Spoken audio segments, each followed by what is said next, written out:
Hey guys, thanks for joining us here at Salty Ginger Talk. If you're a returning listener, it's great to have you back. If you're new to the channel, really glad you joined us. Hope you like what you hear. So on our episode today, we're going to discuss and celebrate the differences between men and women. We're talking about biological, scientifically proven differences between men and women. And we're going to talk about why it's good that men and women are different. We're going to talk about why we need to both acknowledge, respect, and celebrate those differences. And it'll make our society and your life better if you accept those and celebrate those and see them for the benefit that they actually are. I see so many people in society now, both men and women. This is not a gender specific issue where the other gender is X, whatever X is, and it's a derogatory, not presented in a good light. We've got to get away from that. There are absolute differences between men and women, generally speaking. Now, can you find men that are much more comfortable with traditionally female characteristics and traits? Of course you can. Can you find women that are much more comfortable generally with traditionally male characteristics and traits? Of course you can. But by and large, men are a certain way and women are a certain way by nature. And those are good things.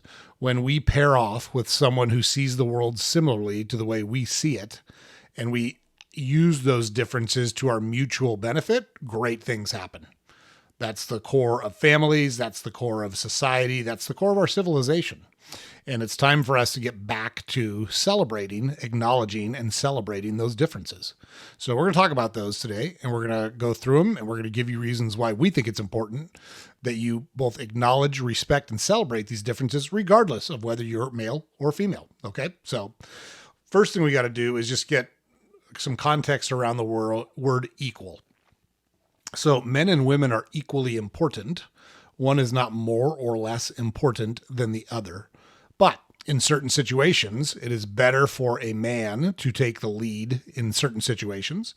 And in other situations, it's better for the woman to take the lead in certain situations, generally speaking. So this should not be revolutionary. This should not be news to anyone. Anyone that's interacted with men and women throughout their life understands these general differences. We're going to talk about them more specifically, but it's important for us to keep in mind that we've got to lose the stigma of the word equal. If you say men and women are not equal, the next assumption is which one's better. Not what we're talking about. Not at all what we're talking about, because neither one is better. Depending on the situation, male traits are sometimes better to deal with certain situations, and in other situations, female traits are better to deal with those certain situations. And we should celebrate that, and we should let that person, whether it's male or female, take the lead in those situations. We're going to get better outcomes if we do that. So let's jump into it. The first difference is absolutely hormonal. So testosterone, which is higher in men, drives risk-taking, competitiveness, and muscle development. That's just science. That's facts. You can look that up. Study after study will prove it. Men naturally have higher testosterone levels than women, and it drives those behaviors: risk-taking, competitiveness, muscle development. Women, on the other hand, have higher levels of estrogen and oxytocin. Check it out. Like, this is science. Women have higher levels of those hormones all the time. Those hormones tend to drive nurturing, bonding, and empathy. If you want where we got this from, it's the Journal of Neurosciences and Behavioral Reviews. It was published in 2017. So this is medical data. This is what we're talking about. This is not our opinion. This is medical data that we're reporting to you and trying to argue our case for people to see this in a good way, because it is a good thing. Instead of pretending that men and women are motivated by identical hormonal drives in workplace stress, in home situations, it leads to misunderstandings, it leads to arguments, it leads to differences. We need to recognize those differences, that hormonal differences drive different viewpoints and different behaviors in men and women. So if we recognize men's tendency towards risk-taking and entrepreneurship, for example, and women's strength in relational leadership, for example, that's going to create a balanced team, a balanced couple, and you're going to wind up in a better spot. That's generally the path my wife and I follow. As it relates to things around relationships, she is by far superior to me at managing and reading those situations. So I defer to her in those situations because she's really, really good at it. And it would be foolish of me. Like if you have Michael Jordan on your team, you should not take the last shot. You should get the ball to Michael Jordan and let him take the last shot. When it comes to all things relationship or reading people or empathy, I defer to my wife because she is a master at it.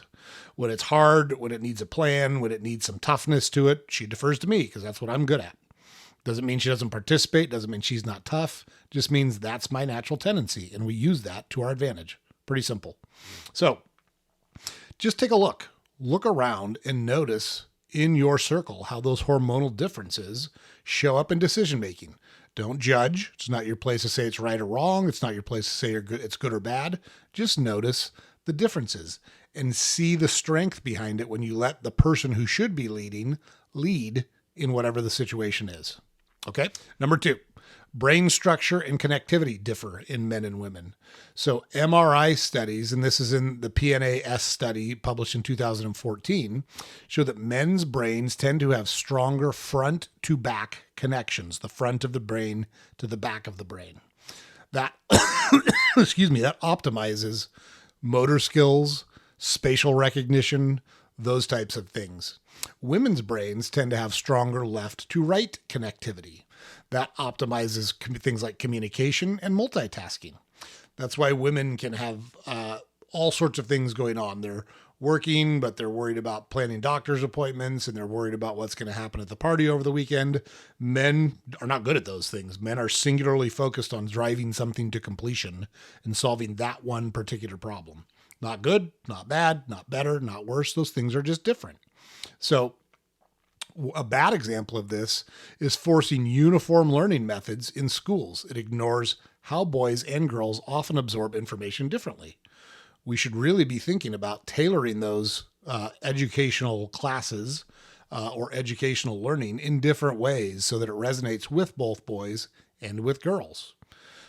So when we do that in education, in workplaces, in relationships, when we value men's spatial reasoning and awareness and women's integrative thinking, it leads to more innovative solutions. If you can work those things out together, you've got one person thinking about it in a particular way. You've got another person thinking about it in a different but particular way. And you can meld those ideas and come up with a really strong solution because you've kind of thought in a 360-degree way about the problem because both people are thinking about it differently. So do that. The next time you have a project, next time you have a work project or a family project, or you've got something going on, leverage those differences. Assign the spatial tasks, the planning, the logistics. How are we going to make the trains run on time? Hand that off to men. That's what men do. They're good at it. Now, the relational stuff, coordination, communication, understanding how people will receive it. Women are much better at those things. Let the women handle those things because they're going to do a way better job than a man is going to do in general. So use those differences to your advantage to get the best possible outcomes. Okay, number 3, communication styles are very distinct. They're very different in men and women. Linguistic studies show women use more affiliative speech, collaborative and inclusive, while men use more assertive speech, directive and status-driven. That's from the American Psychologist published in 2003. So I don't think that's front page news. I don't think that's good or bad. It could be good or bad. Like when it's a situation that calls for some nuance and some empathy, probably don't want to send a man out there to communicate that message because women are better at those situations. They do a better job of those situations in general. When you need to cut through the noise and get to the point, probably better let a man deliver that message, right? But what we don't want to do is do things like dismiss women because they're too talkative or men as they're too blunt, because those both have value in certain situations. And this is the old horses for courses. If you've got a horse that runs well on a long track, you don't want to run him on a short track because he's not good at it. He's better on the longer distance. Conversely, if you've got a horse that's good on a short track, he's probably not going to perform real well on a long track. Same thing with men and women. So understand what message you're trying to communicate and pick your communicator based on those innate skills that men and women carry, right? Celebrate women's ability to build consensus and celebrate men's efficiency in direct problem solving. So when you're in a conversation, instead of tuning people out, ask yourself if you're listening to what they're saying or you're paying more attention to how they're saying it. Because what I see a lot of people do is they focus on the way the message is delivered and not the message itself. You've got to listen to what they're trying to communicate to you. If it's a woman, she might be taking a longer time than you would take if you're a man. And there's nothing wrong with that. That's the way she communicates. And she's going to see things that you don't see because you haven't thought about things in the way that she thinks about things. And there's value in that. And vice versa. If you're a woman and there's a man that's going right to the point, maybe there is some value in going right to the point and not worrying about the superfluous stuff, right? So both can add value if we use them in the right way. And that's our challenge. We got to use them in the right way. Okay, number 4, stress responses differ for sure. Men are more fight or flight wired and women are more tend and befriend wired. So research in the Psychological Review published in 2000 shows that men under stress default more often to fight or flight. It's time to go or it's time to go. One of the two, right? Women often default to tend and befriend. They seek social support. They seek cooperation. They seek to understand and build collaboration. Men and women handle those stressful situations differently. And again, depending on the situation, one of those may be a better fit for that particular situation. And that's what you want to do, is let the person who's best suited to handle that situation take the lead in handling it. So what we can't do is assume that everyone handles conflict the same way. It's going to lead to breakdowns in relationships, breakdowns in communication. It's going to get us to a bad spot. So, let's just say you as a couple are having some financial stress. You've run up some bills, or you've been hit with some unexpected expenses, and you're not quite sure how to handle it. So in those situations, men are going to generally tackle it head on, and women are going to seek support and information and education. And both of those things can be beneficial. The key here is to use all of those tools and come up with a good solution. You want to identify what your own tendency is or what your own style is when you're under stress, when things get tough. How do you typically react? And then learn and respect your partner's approach, which is probably different than yours. That balance may be exactly what you need to get to a good, rational spot to tackle the problem and solve the challenge.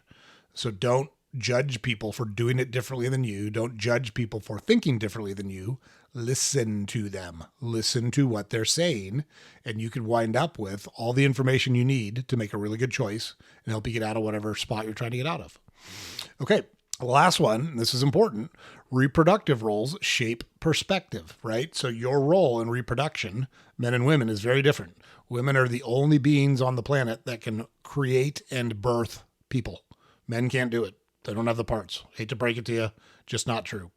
So evolutionary psychology shows that women, because they're the primary child bearers, developed stronger instincts for protection, security, and community stability. They did that because of the hormones in their body and the organs in their body that they possess to create and birth life.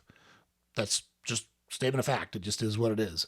While men, on the other hand, have traditionally been hunters and protectors. They leaned towards provision, towards exploration, and towards defense. So you can read an article by David Buss in Evolutionary Psychology published in 2019 that talks about this in more detail, but those are the highlights of what he wrote about. Women bear children, and because of that, because of the hormones that go with that and the organs that go with that, they are more apt to want protection. They want security. They want community. While men who are have more testosterone, like we talked about, risk takers, explorers, defending, logistics, spatial relationship type stuff. Denying this can create confusion. Ridiculing women who prioritize family or men who embrace protective roles. Like, those can be good things. We should celebrate those things. Now, they need to be balanced. Like, if you're a man and you're protective, that doesn't mean you get to dominate, and that doesn't mean you get to tell your wife what to do or those types of things. And if you're a woman, you don't get to henpeck and say, well, I want it this way. That doesn't work. You have to understand there's differences, respect those differences, and celebrate those differences. So societies that embrace those roles, both for men and women, men leading in provision and defense, and women anchoring communities and families, thrive and have resilience. So think about that today. Are you leaning into your natural strengths? Or are you suppressing them because somebody told you to, because society told you to? You can do whatever you want, but ask yourself if you're truly happy.